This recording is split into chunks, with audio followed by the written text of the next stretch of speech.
सभी भाइयों को मेरा राम राम।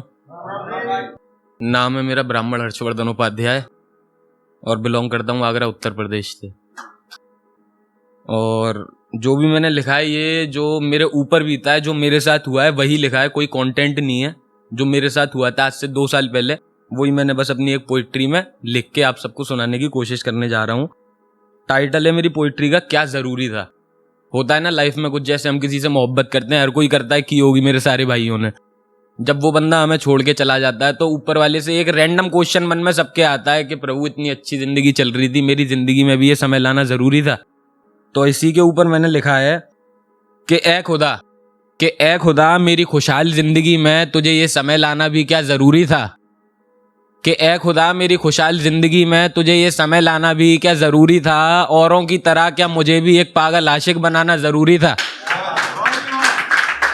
कि ए खुदा मेरी खुशहाल ज़िंदगी में तुझे ये समय लाना भी क्या ज़रूरी था। औरों की तरह क्या मुझे भी एक पागल आशिक बनाना ज़रूरी था। और चल माफ़ करता हूँ खुदा तुझे आशिक बनाकर बहुत सी बातों से रूबरू जो करा दिया तूने मुझे। कि चल माफ़ करता हूँ खुदा तुझे आशिक बनाकर बहुत सी बातों से रूबरू जो करा दिया तूने मुझे। लेकिन उसे मेरी ज़िंदगी में लाकर चंद लम्हों में, चंद महीनों में तेरा वापस ले जाना भी क्या ज़रूरी था। ए खुदा मेरी खुशहाल ज़िंदगी में तुझे ये समय लाना भी क्या ज़रूरी था। कि ए खुदा मेरी खुशहाल ज़िंदगी में तुझे ये समय लाना भी क्या ज़रूरी था। औरों की तरह क्या मुझे भी एक पागल आशिक बनाना ज़रूरी था। और दिन रात तड़पता रहता हूँ खुदा उसकी यादों में, रो रो कर मेरे आंसुओं ने नदियाँ बहा दी। कि अब तो नहीं रोता, पहले की बात थी। कि दिन रात तड़पता रहता हूँ खुदा उसकी यादों में, रो रो कर आंसुओं ने नदियाँ बहा दी। लेकिन इस सब के बावजूद उसको मुझे ना समझ पाना भी क्या ज़रूरी था। ए खुदा मेरी खुशहाल ज़िंदगी में तुझे ये समय लाना भी क्या ज़रूरी था। कि ए खुदा मेरी खुशहाल ज़िंदगी में तुझे ये समय लाना भी क्या ज़रूरी था। औरों की तरह क्या मुझे भी एक पागल आशिक बनाना ज़रूरी था। और शुक्रिया अदा करता हूँ मैं खुदा तेरा, गौर फरमाइएगा, कि शुक्रिया अदा करता हूँ मैं खुदा तेरा कि एक सबक बनाकर तूने उसे मेरी ज़िंदगी में दाखिला तो दिया।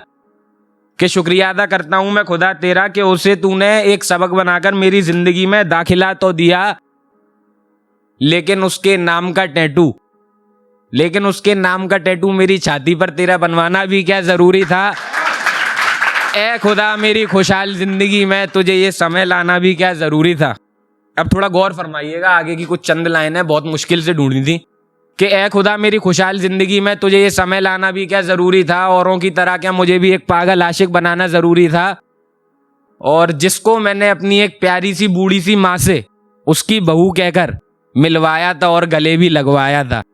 हकीकत है ये कि जिसको मैंने अपनी एक प्यारी सी बूढ़ी सी माँ से उसकी बहू कहकर मिलवाया था और गले लगवाया भी था, उस शख्स के लफ्ज़ों पे, उस बेवफा के होठों पे, ए हर्ष क्या किया तूने मेरे लिए आज तक, ये अल्फाज दिलवाना भी क्या ज़रूरी था।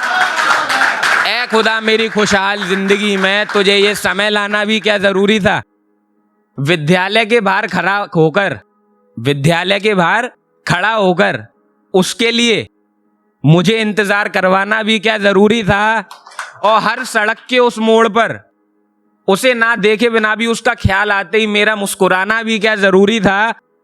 और विद्यालय में जब 12वीं क्लास में पढ़ते थे, सजा उसे मिलती थी, आंखों में मेरे आंसू दिलवाना भी क्या ज़रूरी था। ए खुदा मेरी खुशहाल ज़िंदगी में तुझे ये समय लाना भी क्या ज़रूरी था। ए खुदा मेरी खुशहाल ज़िंदगी में तुझे ये समय लाना भी क्या ज़रूरी था।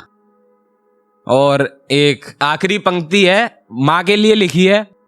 वैसे ही 4 दोस्त बैठे हुए थे और बता ही देते हैं, अब तो घर वालों को भी पता है, सिगरेट पी रहे थे 4 दोस्त। तो अचानक से मन में आ गई ये शायरी कि आज मैंने माँ की पायलों की आहट क्या सुन ली, मुझे उसकी पुरानी मोहब्बत की याद आ गई। क्योंकि पायल वो भी पहनती थी, छनकार कुछ माँ की पायलों की और उसकी पायलों की एक ही थी, विवेक भैया। कि आज मैंने अपनी माँ की पायलों की आहट क्या सुन ली, मुझे उसकी पुरानी मोहब्बत की याद आ गई। और दिन में गलती से आज दोस्तों 2 घंटे सो क्या लिया, उससे दोबारा मिलने की फरियाद आ गई। कि आज मैंने अपने माँ की पायलों की आहट क्या सुन ली, मुझे उसकी पुरानी मोहब्बत की याद आ गई, और दिन में यारों 2 घंटे गलती से क्या सो लिया, मुझे उससे दोबारा मिलने की फरियाद आ गई।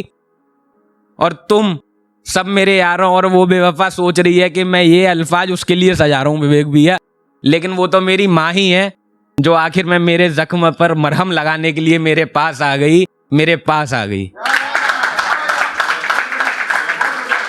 शुक्रिया मेरे दोस्तों, इतना ही लिखा।